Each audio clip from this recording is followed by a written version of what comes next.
So I basically just helped with like general setup of like, the broadcast stuff and like the player setups. And then I also like did a lot of content stuff. So I worked kind of like as an event photographer a little bit, and took some photos of the teams while they were here. During the Overwatch League, I was their food runner, so I was able to go and grab food for them while they're all working. I also was able to do a lot of the setting up and doing a lot of the banners for the background of the players and setting up the cameras and doing a lot of the tech with some of the students as well. I helped translate for the Korean pro players. I learned like what goes behind the scenes of like how tournaments are hosted, and also what goes behind into like all the staff behind all the pro teams, like managing it and stuff. I've learned that the Overwatch League people play on 120 tick rate servers, and we play on 60 tick rate servers. So that was pretty interesting. So characters like Tracer or Zarya or Winston that take tick rates for the servers to do damage, they're more accurate and sometimes a little more faster than the servers that we currently play on. A lot of things of like what the pros do.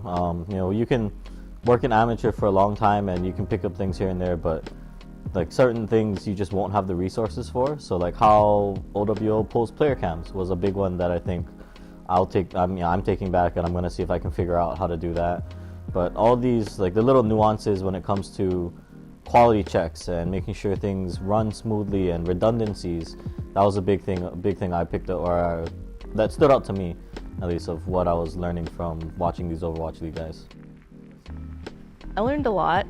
One of my favorite things was when they showed us the Watchtower program, which is basically like how they control all the overlays for the actual Overwatch stream, and like they keep all of their statistics in there, and they keep all of the player base like data, so you can get like Sinatra's sense and things from that.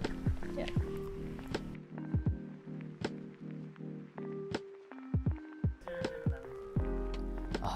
My favorite memory from the event has to be just being around UH Esports members, staff, players, everyone in part of the program, because through COVID we never really got to see each other. I've only seen Kaysen, who's the project manager for UH Esports, a handful of times before this, so seeing everyone in one like common place and getting to know everyone on a personal level, it's such an amazing thing, and I'm so happy we got to have something like this happen to the program, because it really brought us together. So I'm very fortunate and very happy for that.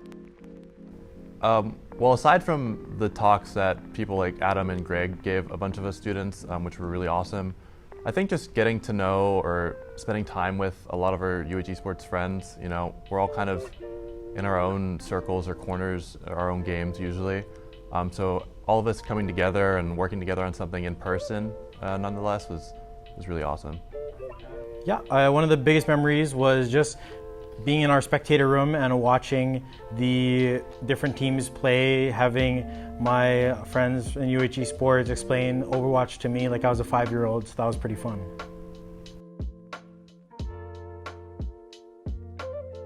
So I've never watched the Overwatch League before, so I don't really know how to play Overwatch and how to like spectate it. But after this event, it made me more interested in like the esports scene and also what goes behind into managing a pro team. Yeah.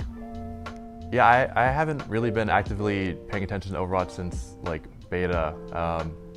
But watching the game itself was just really exciting. The meta is super diverse, and the game has really come into itself, I think. And so, I've got my favorite teams, and I'm a fan again. Yeah.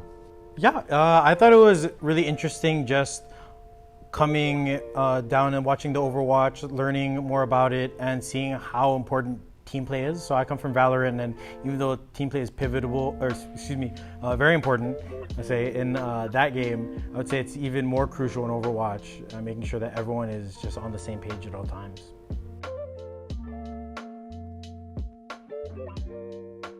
Florida Mayhem, of course. Yeah, because I felt like it was unfortunate that they lost, but I hope that they can come back next month and like do better and win the whole tournament. Probably Florida Mayhem, just because I want to see them come back and win. Dallas Fuel, you know, it's pretty cool that they won, and so if we can go 2 for 2 and have another team come down and win here, that'd be pretty sick. Hey, yo, I bought so much Fuel merch after the event was done. I'm all in Dallas Fuel, so they better come back in June. Yep.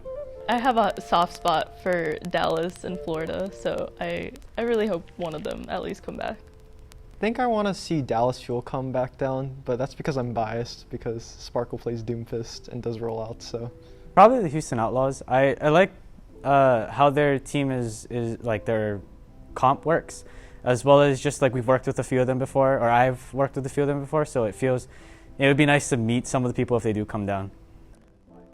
Wow, this may be a bit controversial, but as much as I am a Dallas Fuel Burn Blue fan, I am really excited to see the Houston Outlaws come down to Hawaii, to be honest. I really wish London could make it because that's the team I like, but you know, they suck right now, so.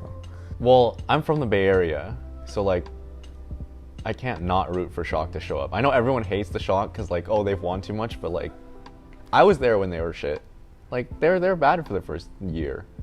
So I do want to see Shock come to Hawaii.